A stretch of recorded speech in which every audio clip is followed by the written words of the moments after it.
এই যে শবে বরাত আসছে, ভাগ্যে ভালো কিছু লেখা হয় শবে বরাতে, এই বিশ্বাস থেকে হুমড়ি খেয়ে মানুষ মসজিদে আসে, ঠিক না ঠিক? ভাগ্যে ভালো কিছু লেখা হয় কবে? একটা হলো মানুষের সৃষ্টিরও 50,000 বছরে আল্লাহ তাআলা ভাগ্য নির্ধারণ করেছেন। আরেকটা হলো প্রতি বছর যেই রাতে আল্লাহ কোরআন নাজিল করেছেন, আল্লাহ সূরা দুখানে বলেছেন, সেই রাতে অর্থাৎ লাইলাতুল কদরে আল্লাহ তাআলা সব গুরুত্বপূর্ণ বিষয় ধার্য করেন। শবে বরাত যেটাকে আমরা বলি মধ্য শাবানের রাত, এই রাতে ভাগ্য নির্ধারণ হয় এই মর্মে বিশুদ্ধ হাদিস বর্ণিত নাই।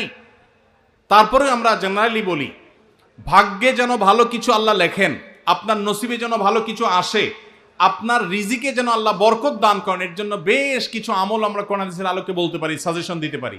তবে তার আগে আমাদেরকে জানতে হবে যে ভাগ্য সুপ্রসন্ন হওয়া বা রিজিকে বরকত হওয়া বলতে কি বুঝায়।